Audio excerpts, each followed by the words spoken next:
Welcome to Cider Chat. My name is Windcaller. I am the producer and Cider MC of this weekly program.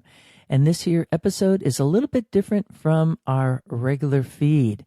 It's rolling out on an off day, and it is an editorial. Because there's been a whole bunch of news from out and about in Ciderville that some is very upbeat and some is, frankly, a downer. And yet the world keeps on turning. So I've sorted through some of my thoughts on this in terms of news cycle for cider globally and also for you. If you'd like to read the essay, you could go to ciderchat.com and look for the tab that says eCiderNews. The title of the essay is called Plant That Damn Apple Tree. You're checking this essay out because you're thinking, maybe this might be worth a moment of my time, or maybe we'll make it, or maybe we won't. Period. End. Redundancy at its best, and yet final. There's something about that word maybe, isn't there? Because look at the news. Cideries closing, business contracting, wildfires, flooding, people in our community dying. We are constantly being tested by the weather gods, reminding growers and makers that we mere mortals don't have nearly as much control as we like to think we do. Shh, the shit has been hitting the fan lately. And in case you're new to Ciderville, we're a niche group. Instead of obsessing over Elvis, the Grateful Dead, fungi, crochet, or whatever freaking niche you're into, we obsess over apples and their entire pomological world of wonders. Which means when something changes around here, we don't necessarily like it. Except, of course, we want change. Just not that change.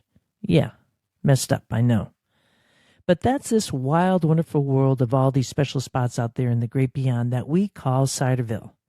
And maybe that's part of what draws us here in the first place. Can I grow this apple tree? Can I graft that onto this? Can I ferment this differently? Can I make a living doing this? Can I take something that grew on a tree, crush it, let microorganisms have their way with it, and make something freaking delicious? Can I make it work? Would you choose otherwise? Consider this. Historically, about half of new employer businesses in the United States make it to 5 years. Roughly a third make it to 10. After 15 years, you're looking at about a quarter. So when I hear about a cidery closing after 10 or 15 years, of course I want to know why. That's my job. What's happening with the market? Costs, distribution, weather, succession? Were the owners simply exhausted? Yeah, I'm interested. But there's another question rattling around in my head lately. Knowing all of that, would you or I choose otherwise? I don't think I would. I say that as a serial entrepreneur, which I'm not necessarily suggesting is a good thing. It's just apparently who I am. Wondering whether an idea sitting in my head can exist in the real world and actually be of value is what gets me out of the bed each morning. Somehow we convince ourselves nobody told us that anything worth doing is going to take a ton of mental, emotional, and often physical toll. Except, of course, everybody told us. We just did it anyway. I ran one business for 30 years. Somewhere along the way, apparently deciding I didn't have enough going on, I started Cider Chat at the height of my international consulting career when I actually was making a living wage and then some. Now, 11 years later, I'm still wondering where the hell the click is. That magical moment when the thing you've been building finally becomes what you thought success was supposed to look like. Now, I see I had the definition wrong. I'm a businesswoman. I know how to look at numbers. There are days when I look at the number side of the ledger and get pretty damn pissy and scared. 11 years, seriously? But then there's the other ledger, and that one isn't numbers. It's people. People all over the world who answered my emails and picked up the phone. People who shared what they knew because I was curious enough to ask. People who let me into their lives and somewhere along the way became friends. That's not nothing. That's freaking immense. And through those people, I've gotten to see their special spots in Ciderville, corners of the world I probably never would have found otherwise. An apple tree got me there. Go figure. So yes, sometimes I'm tired.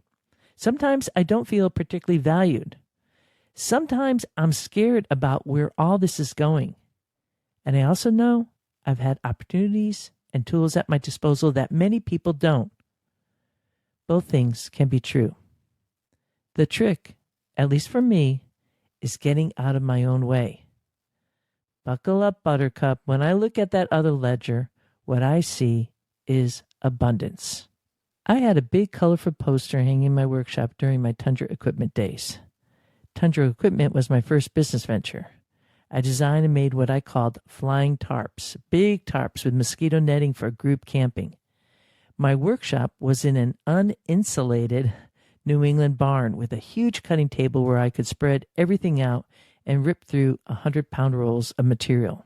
I was also a wilderness adventure instructor back then, and the poster showed a rugged mountaineer standing on the side of a cliff. Very much the kind of thing I would have stuck on the wall in those days.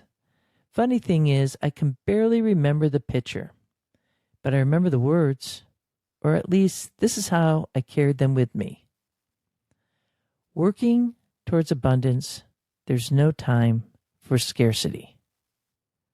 Those words hit me then, and for whatever reason, never left. I choose abundance even when life feels really empty and scarcity rears its ugly head. I'm not prescribing that to you. I'm just telling you what's gotten me this far. Which brings me to the apple tree. Plant the damn apple tree. Because really, what are you waiting for? Better weather? Good luck with that. A predictable economy? Let me know when you find one. Certainty that your business, orchard, next batch of cider, or whatever you're working on is going to succeed? Well, there's that word again. Maybe. Maybe the tree thrives. Maybe the crop is spectacular. Maybe the cider turns out exactly as you imagine. Maybe the business runs for 30 years. Maybe it doesn't. Either way, you get the time in between. And that's the part I keep coming back to. What are you and I doing with our time? When my mom was still here, I used to ask her about getting older. What's it like to be 30 years old? 40, 50, 64. There was one day when we walked down through the woods behind my home to a stream. At the time, she was a young 88. I still remember sitting there with her and feeling that we probably weren't ever going to sit together beside that stream again. I think we both knew it. We didn't need to say it.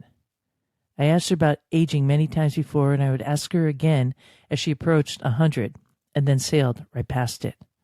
Her answer never changed, and she was a woman who had some time to consider the question, and hers had not been an easy life.